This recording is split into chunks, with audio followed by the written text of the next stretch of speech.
Let me just start off this video by saying Respawn is one of, if not the best game studios.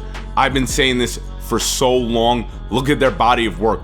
All the Call of Duties they're worked on. Titanfall 1 and 2. Apex Legends. Last but not least, Star Wars Jedi Fallen Order. Not gonna lie, I had my doubts about this game, but that was all gone the first 10 minutes of playing this game. EA now owes Respawn because this game made up for both the Battlefront games they put out. This game is over 30 hours with no microtransactions, with a great story and great gameplay. Yo, what's good? You already know I'm Kenwall, and are Star Wars games better off being mostly single player? Let's get it. You guys already know how we do things here. We are getting straight into it. Do I think Star Wars games are better being mostly single player?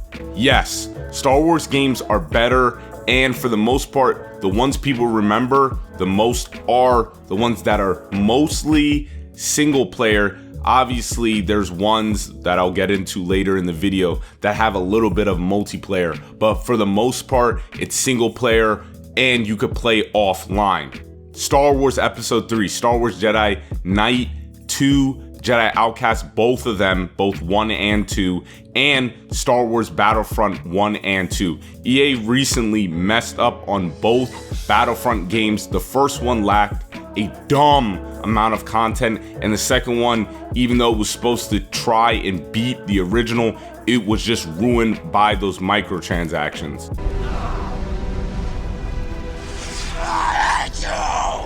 The reason why the single player Star Wars games tend to be better is because it actually makes you feel like you're in that universe. They are highly immersive, especially Jedi Fallen Order. That is one of the things that make this game so great. The environments are unbelievable. The attention to detail in Jedi Fallen Order is amazing. For example, on the first planet you go to in the game, there's a giant creature that you can see in the distance, but I don't know if you can go to it, and if you can, I don't think you can fight it. It's just there. It's just one of those little things that they just put in the game that makes the world feel alive. Don't get me wrong, Knights of the Old Republic, those games were online, but at its core, it was mostly RPG, and it wasn't strictly just PvP. Now, comparing it to the new Battlefront games, reason why I don't find myself as immersed is because of those microtransactions, and for me, it's hard to feel as immersed compared to the single player games because there's so much stuff going on. I'm trying to kill the other team and the other team trying to kill me, so it's a lot of stuff going on, and that's what prohibits me from feeling so immersed into the universe. Another reason why single player Star Wars games tend to be better is all those microtransactions and waiting.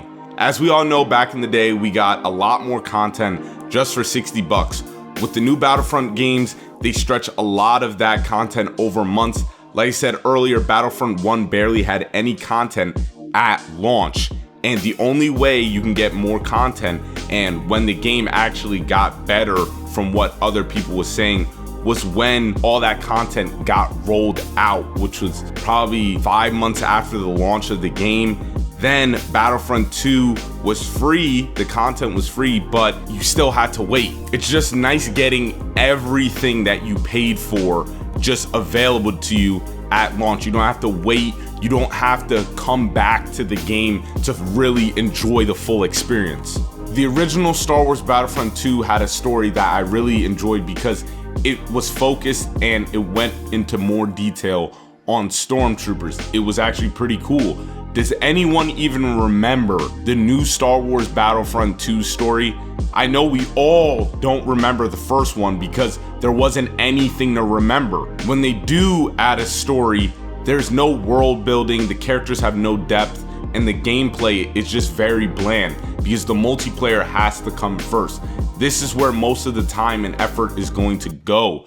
Battlefront 2, it was an attempt, but it's still, all the mechanics just felt tacked on. It was very simple and bland. Not gonna lie, I think a lot of people feel the same way I feel. Ever since EA got the rights to Star Wars, I just haven't been really feeling the Battlefront games. Like, even besides all that stuff that went on with the microtransactions, I just never could find myself playing that game for hours. Now with Star Wars Jedi Fallen Order, I have at least 20 hours on that game, and I've just been having just so much fun with the game. And maybe EA, I get it, the profits with microtransactions in games, obviously it's gonna be more, but you guys really should heavily consider making more games for Star Wars where it's a big open world and it makes you feel immersed, and it's single player, there's not that many microtransactions. You gotta do stuff more like that, because this route that Respawn went with is very good.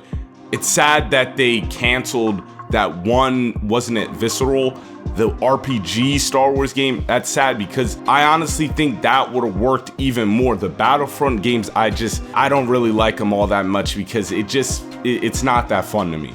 But who knows, EA, you should definitely do something like that. But you already know, I'm Ken Wall. That's the end of the day's video. I hope you guys enjoyed.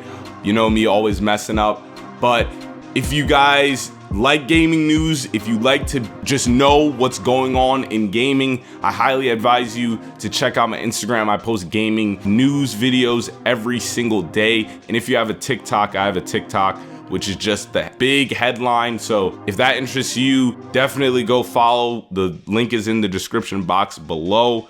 But anyways, thank you guys for watching. Remember, like and subscribe, because it helps me out so much. And have a good one, guys. I'm out. Peace.